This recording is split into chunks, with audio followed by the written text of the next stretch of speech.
That's so brilliant! This video is sponsored by Photrus. One of the well-intentioned tips beginners get from photographers always and always again is to use ISO 100, because that would simply lead to less noise. But honestly, that's maybe the worst advice a photographer could get. Almost half of my portfolio shots would have failed if I had taken them with ISO 100. So let's find out with this video how to choose the right ISO.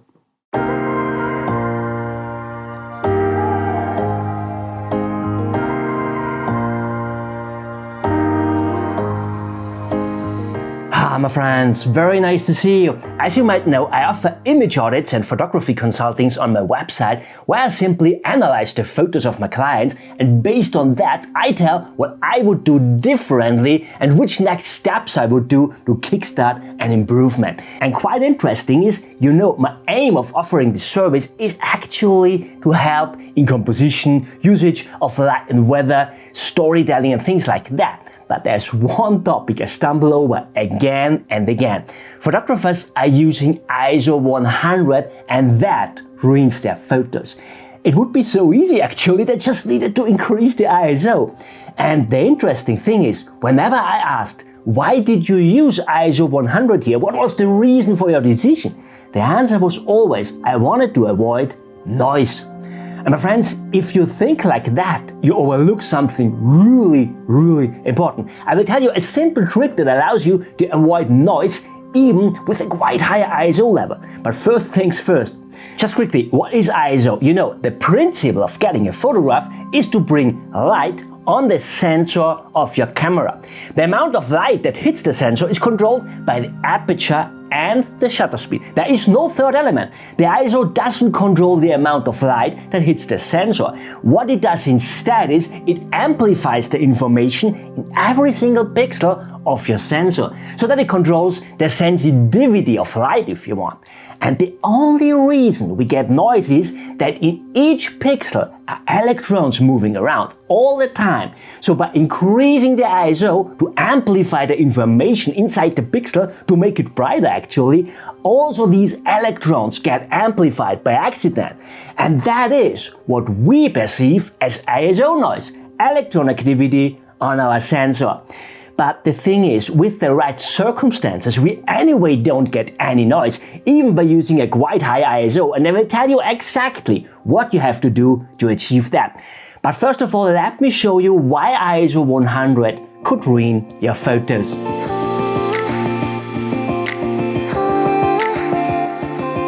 Well, the first thing we should consider is that the main goal of photography is not to get the right exposure. I mean, we should get the right exposure, of course, but the main goal should be to get a meaningful image. So we should try to photograph in a way that it supports our composition, our story, our narrative. Yeah, our photographs should say something. There are a lot of stylistic instruments we can use, and our camera and our lenses offer us especially the aperture for getting control over the depth of field, that everything gets sharp from front to back, and the shutter speed to control the motion blur. And especially in landscape photography, we are so often in situations when we need a very close aperture and a short shutter speed at the same time, whilst the amount of light is quite low. Just some quick examples. For this image here, I needed f16 to get the entire tree sharp from the foreground foliage back to its furthest away foliage. But it was early in the morning, it was dark, there was not much wind, but there was anyway always a tiny bit of movement in the leaves.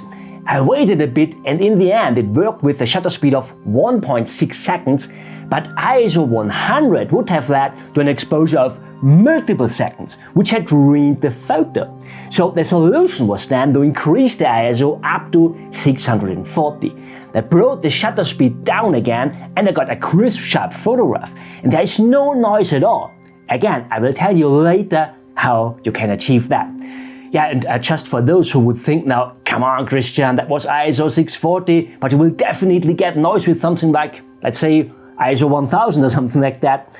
Well, let's have a look at an image with ISO 1000. And usually it is a good idea to use a tripod in landscape photography for some reasons.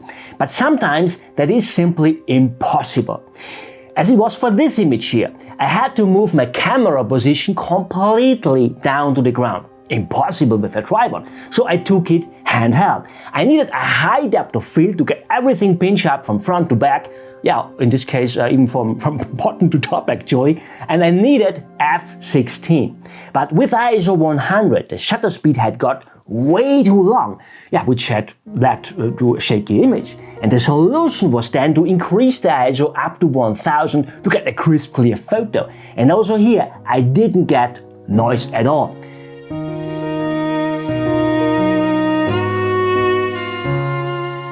And especially in woodland scenes, we usually try to keep our shutter speed as short as possible because of wind and leaves. But also for water scenes, the shutter speed is an extremely important stylistic instrument for the appearance of water. And sometimes we want to get flat water, but more often than not, a good floating water scene needs a shorter shutter speed, yeah, around a fourth up to a tenth of a second or something like that, depending on the speed of the water, of course. But sometimes it becomes necessary to use an ND filter. I see that so often in my workshops. Photographers put an ND filter on, which is good. But then they stick to ISO 100, what is not good.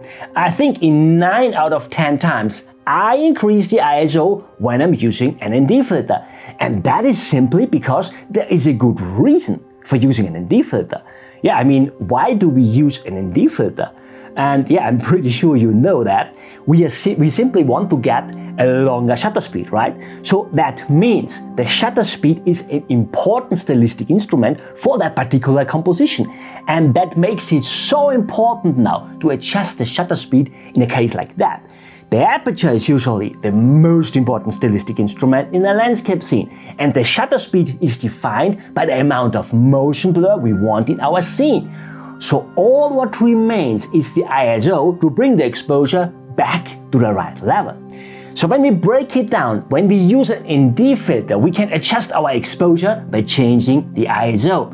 Or in other words, yeah, that it gets easier to remember, increase your shutter speed in every case you use a case. Sorry for the wordplay, I couldn't resist.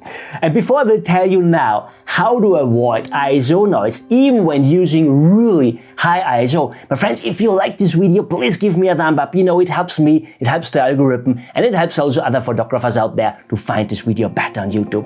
Thank you therefore.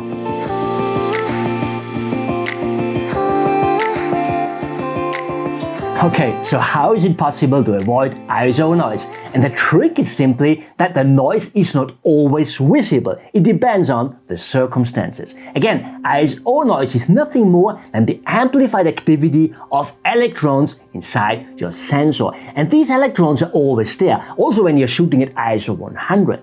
And by using a higher ISO, they are just amplified. And this is why they get better visible. But how can we avoid ISO noise with a higher ISO then? I mean, especially when these electrons are always there. Now, basically spoken, it is the same principle as in landscaping. You know, whilst the busy landscaper is running through the garden all day long, weeding all his plants, the clever one is lying in his sunbed, enjoying his garden, which is just possible because the clever one planted only plants that grow faster than the weed. And for ISO noise, that is simply the same. It means as long there is more image information inside a pixel than electron movement, we don't see noise at all, because in that case, the ambient light is much stronger than the light from the electrons. So there is automatically no noise in bright areas of an image, or at least less. Let's say there is less noise. Yeah, it depends on how high you will go up with your ISO in the end.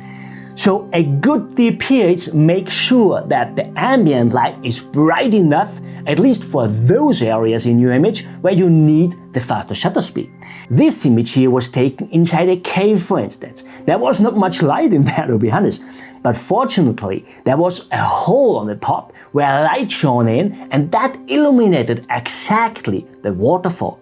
And the waterfall here was the one and only thing in this composition where I needed a faster shutter speed to get a structure in the water. So what I did is simply I took two exposures, one at ISO 6400 just for the water and one at ISO 320 for the rest of the image. And then I simply blended them in Photoshop. As the falling water is bright, or the waterfall actually, there is not much ISO noise visible. There would be ISO noise visible for the darker areas at ISO 6400, but the waterfall is okay.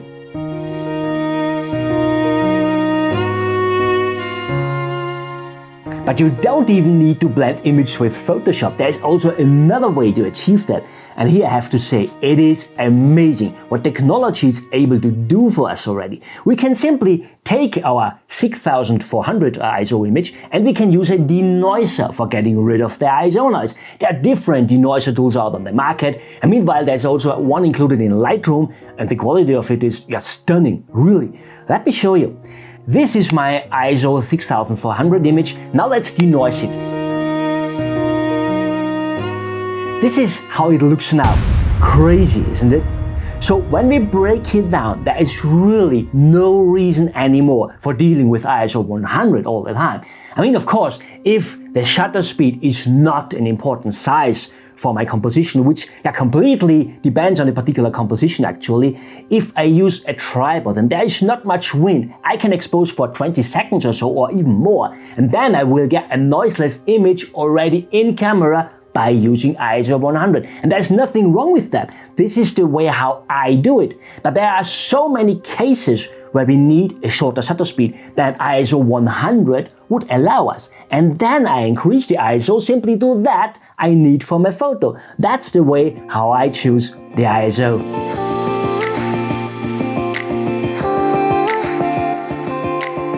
Okay, so now we can deal with high ISO. ISO noise is not an issue anymore, right? But what about dynamic range? High ISO leads to worse dynamic range, right? And I have to say that's true, though more often than not. When I'm using a higher ISO, I do that because of not enough light. So these are usually anyway situations where I don't need to cover a high dynamic range, so it's not really relevant. The only thing I'm careful with is extended ISO, you know, an ISO below 100, 64 or 50 or whatever, because this is usually something we have to do when there is too much light hitting the sensor, and that definitely cuts the dynamic range, especially in the lights.